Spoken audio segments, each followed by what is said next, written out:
In this video, I'm going to review a Carl's Place do-it-yourself golf simulator. Welcome to the MF Golf Project, where I'm going to document my journey and transformation to better golf. Now, in order for me to play better golf, I need to practice. I'm one of those guys that needs to practice a bunch. And I decided to use this open space. I'm in my garage right now to build a do-it-yourself golf simulator. Now, I had researched a bunch of options. I watched a lot of YouTube videos. A lot of those videos kind of helped me out in terms of navigating the indoor golf simulation and building enclosures and all that stuff, projectors, what type of launch monitor that you're gonna choose, how much space you need. So there's a lot of questions that I had. I did a lot of research on my own.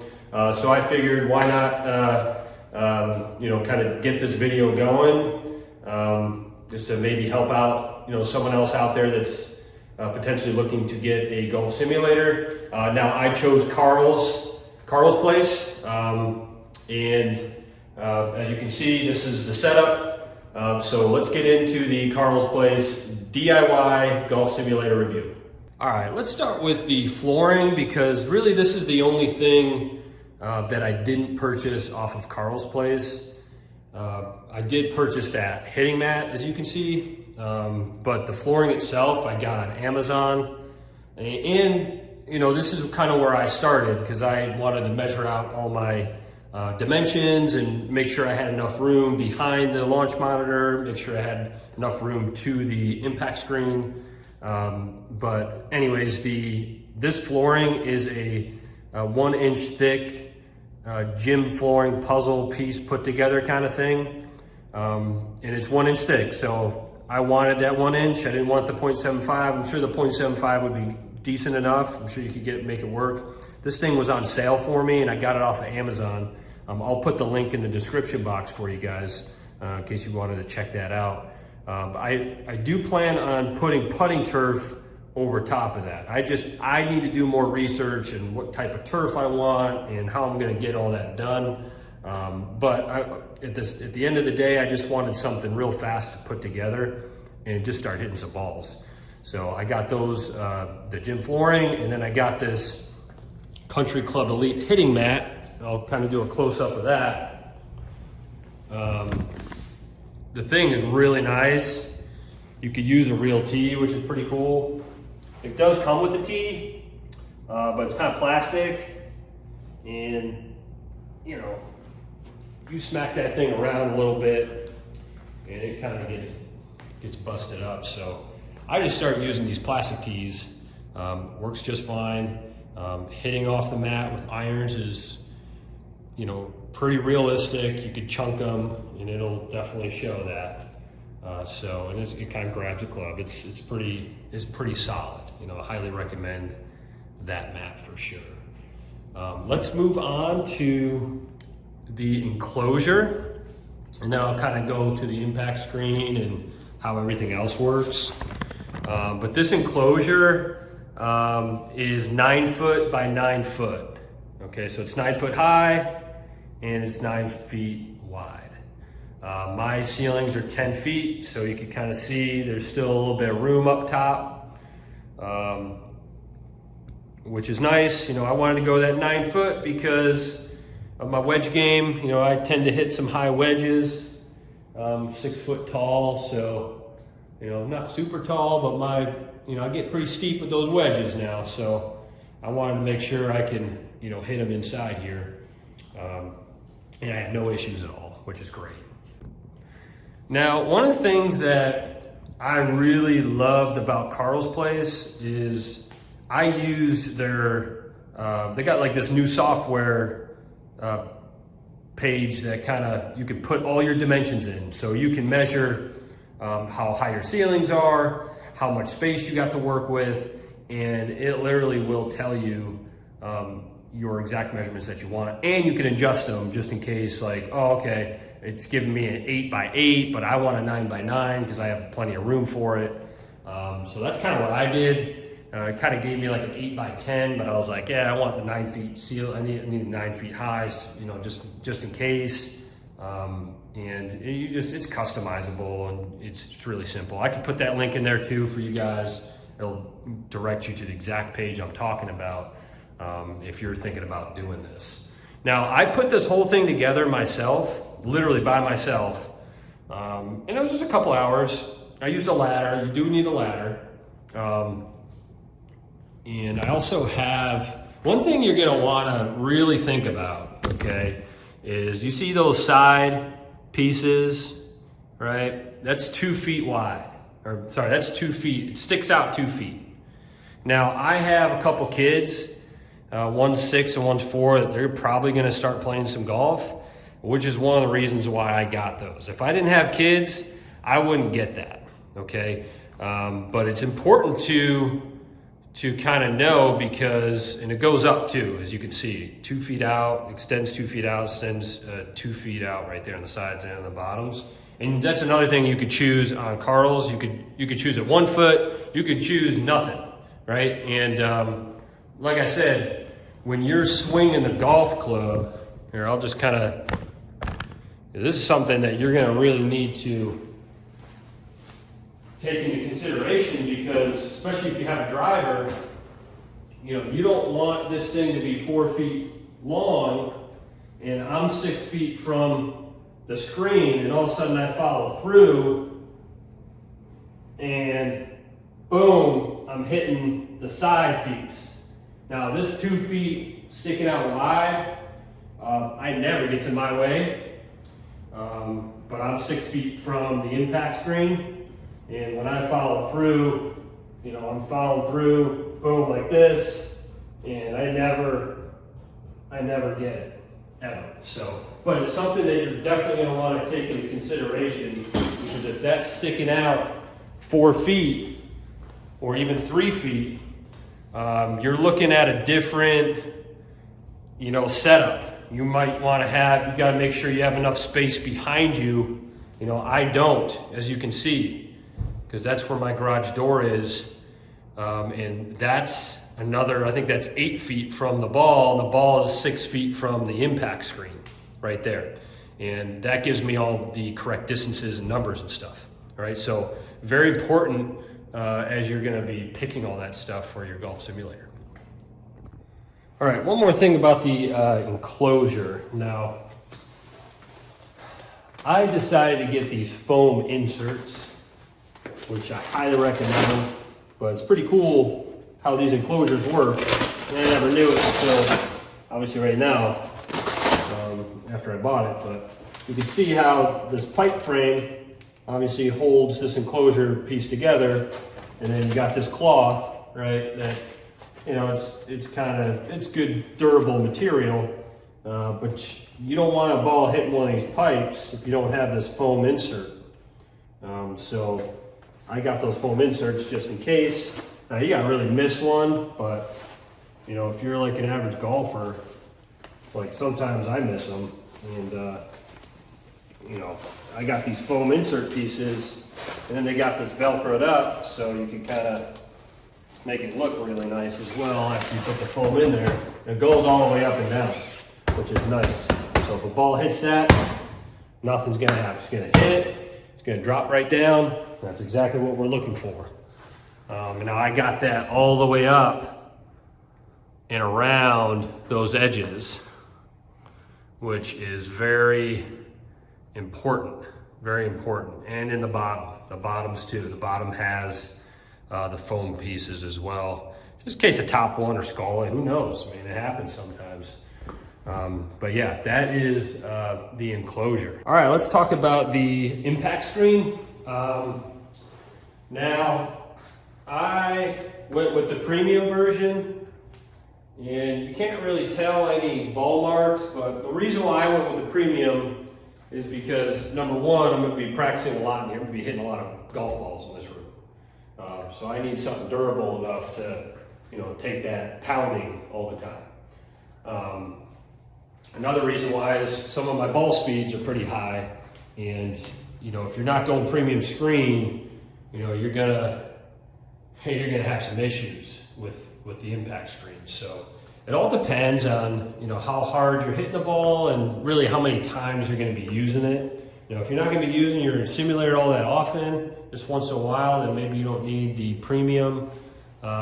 You know, but if you plan on getting in there and getting that work done, you know, quite a bit, like every day, like me, like I'm training every day, so it's, you know, I highly recommend you get that premium. It's been great.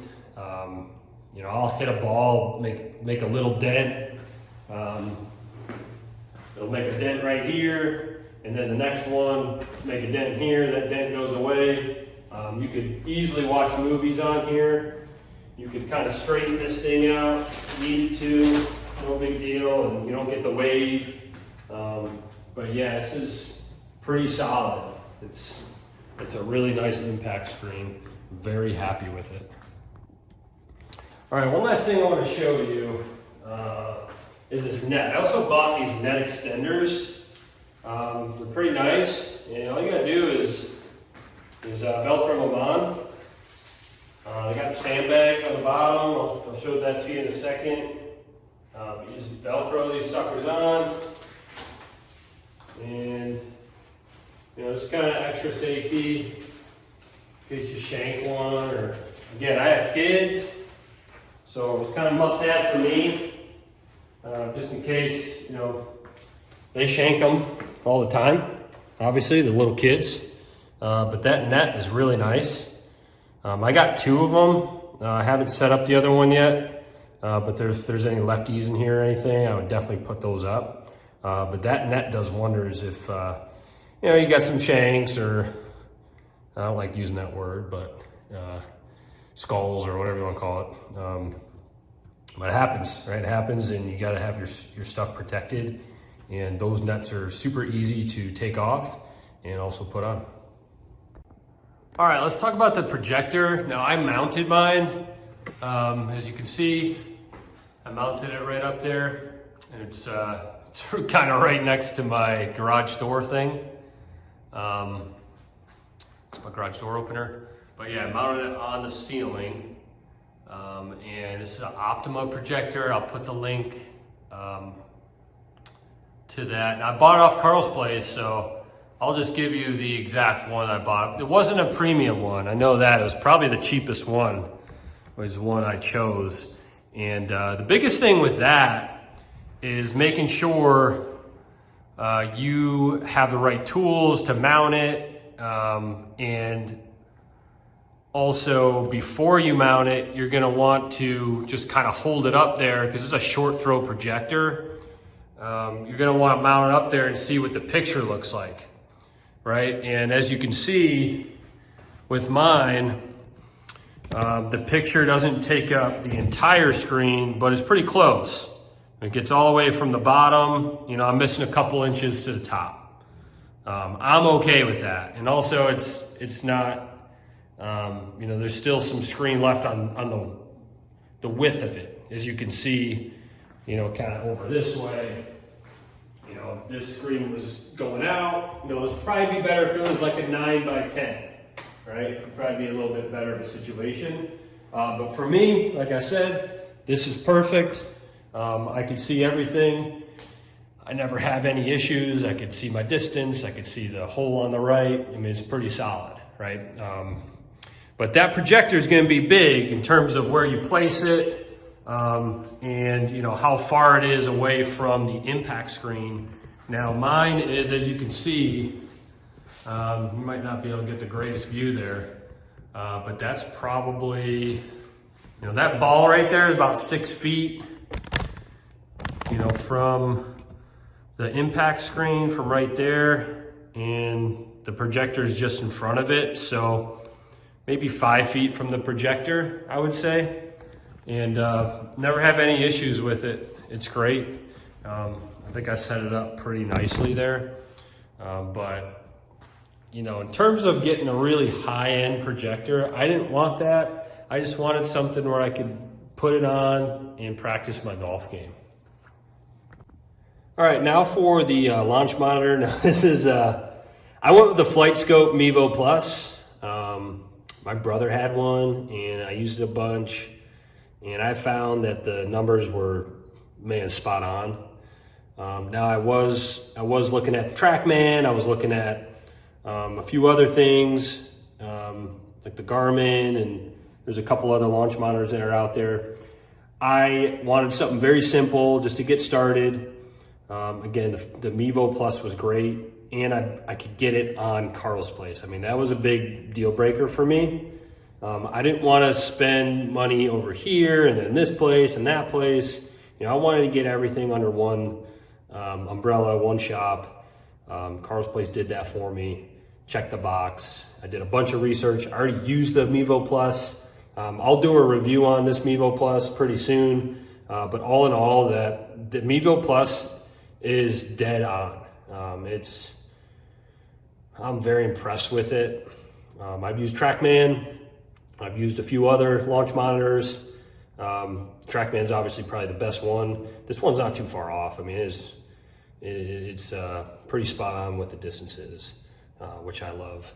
Now I also use my phone, as you can see, and I got my other phone that I'm recording this on, but this phone is an iPhone, I think it's the 10. You gotta have either an iPad or an iPhone, or I think you can use a PC. I'll probably upgrade to the iPad just to kind of free up my phone here. But for now, this works just great. It's pretty simple. You just download the E6 Connect app, as you can see that I have it on there. You just download that E6 Connect app, make your profile, and away you go. You just kind of open up the app, you sign in, and you could practice, you could play. It's pretty solid there. Very impressed, very happy with my Mevo Plus, and yeah, highly recommend it. All right, before we conclude this video, it's important when you're doing all your research to figure out what your dimensions are. All right, don't overlook that. Make sure you measure out everything, ceiling height. Make sure you take some full swings with your driver, with your irons, everything. And one thing that was big for me was to get everything, to purchase everything in one place. And that place was Carl's Place. I checked out other kind of all-in-one solutions. This one kind of just resonated with me. I purchased this with my own money. I was not gifted this. Nobody told me to do a review on this. I just wanted to kind of give back a little bit in terms of someone out there who's maybe looking to do a simulator, especially in the garage.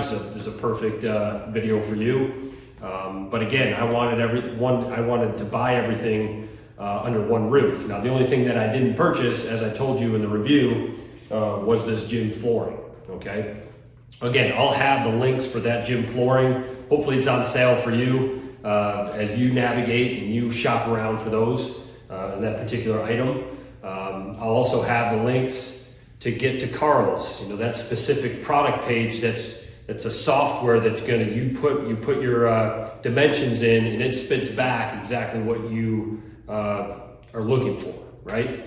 I even bought the launch monitor on Carl's because I didn't want to buy all this stuff at Carl's and then purchase the Mevo Plus on FlightScope's website. I got the same exact deal. I waited for it was $200 off, and I also got the basic membership with it as well, which came with some courses and some practice areas. For me, that's good. I'm looking to get my numbers right and to get my swing ready to go, and when I start playing in tournaments and other competitive games. So again, that's going to conclude Carl's DIY do-it-yourself golf simulator review. Appreciate you watching the MF Golf Project. You can figure out what the MF is. I can't say it, or else I'll get censored on YouTube. Don't want that to happen just yet. More videos like this coming, golf club reviews, simulator reviews, so much more. Talking swings, full swings, short game, you name it, golf is here. And this is the project is my journey, my transformation to better golf.